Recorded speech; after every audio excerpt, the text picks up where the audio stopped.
La thérapie que je peux moi donner à une personne qui traverse les rejets, c'est simple. Quelqu'un qui traverse les rejets pour se débarrasser de ses pressentiments, parce que de prime abord c'est un pressentiment, et de pouvoir vraiment avoir la confiance de soi, la confiance en soi.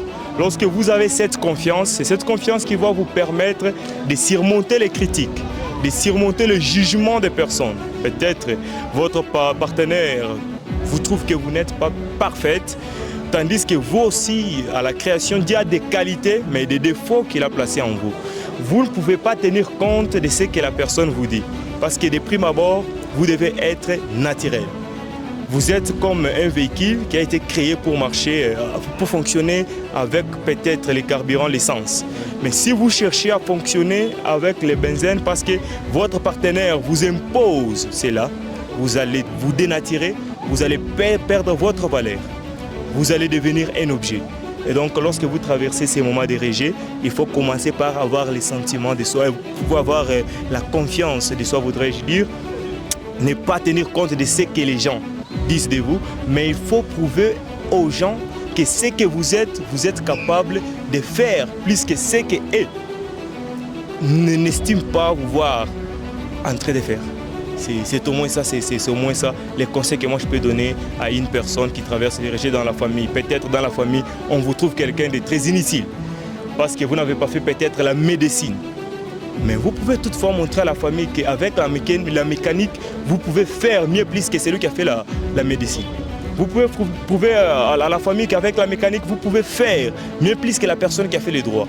Et donc, il ne faut pas tenir compte de ça, il ne faut pas tenir compte des jugements des gens, mais par contre, il faut prouver aux gens que vous êtes capable de faire de grandes choses avec ce que Dieu a placé en vous, avec le potentiel que Dieu a placé en vous. C'est au moins ça, les simples conseils que je peux donner à des personnes qui traversent les rejets à ces moments, c'est avoir la confiance en soi. D'accord, d'accord. Et dans cette situation-là, on continue de courir derrière et pour leur supplier de façon qu'ils attendent quelques temps pour que nous puissions leur montrer de quoi est-ce que nous sommes capables ou soit on fait autre chose. Oh, c'est vraiment une très grosse erreur que la majorité des gens ne cessent de commettre. Lorsque quelqu'un traverse le rejet, vous allez voir que la personne va perdre son temps à vouloir se justifier. Ce que nous devons savoir, c'est que dans la vie, si quelqu'un vous aime, quelqu'un vous aimera avec vos défauts. Et si quelqu'un ne vous aime pas, même si vous faites quoi, même si vous vous surpassez pour faire de bonnes choses, la personne qui ne vous aime pas ne vous aimera jamais. C'est dans ce contexte que nous nous retrouvons. Quelqu'un qui vous rejette, même si vous faites quoi, même si vous cherchez à arracher la lune, le soleil pour cette personne, la personne ne va pas toujours vous considérer. Mais ce que vous devez faire, c'est quoi? Pendant les temps là que les gens vous rejettent, vous retirez-vous. Travaillez sur vous-même. Travaillez sur le développement personnel. Et lorsque vous allez rentrer, faites en sorte que vous soyez 10 fois plus que ce que vous étiez avant. Faites en sorte que vous soyez au-dessus des personnes qui vous ont rejeté. À ce moment-là, ce sont eux qui vont courir derrière vous.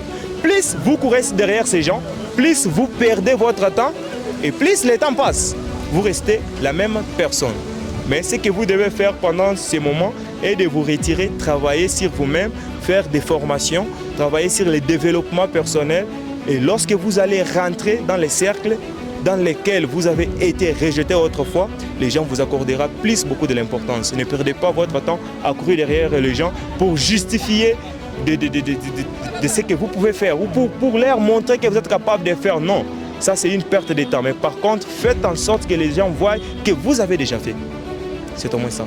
En tout cas, merci beaucoup déjà. Et aussi, vous pouvez compléter la phrase « dans la vie ». Donc moi, je vais vous dire « dans la vie » et vous complétez la phrase en me donnant vos meilleurs conseils sur la vie. Certainement. Alors, dans la vie, il faut avoir la confiance de soi. Il faut avoir la maîtrise d'abord. Il faut apprendre à ne pas courir derrière les gens, mais faites en sorte que les gens courent derrière vous. Parce que Dieu, de prime abord, il a placé en vous des potentiels. Il a placé en vous des talents. Faites en sorte que vos talents soient manifestes. Explosez vos talents, exploitez vos talents. À ces moments-là, vous serez utile dans la société. En tout cas, merci beaucoup. Merci.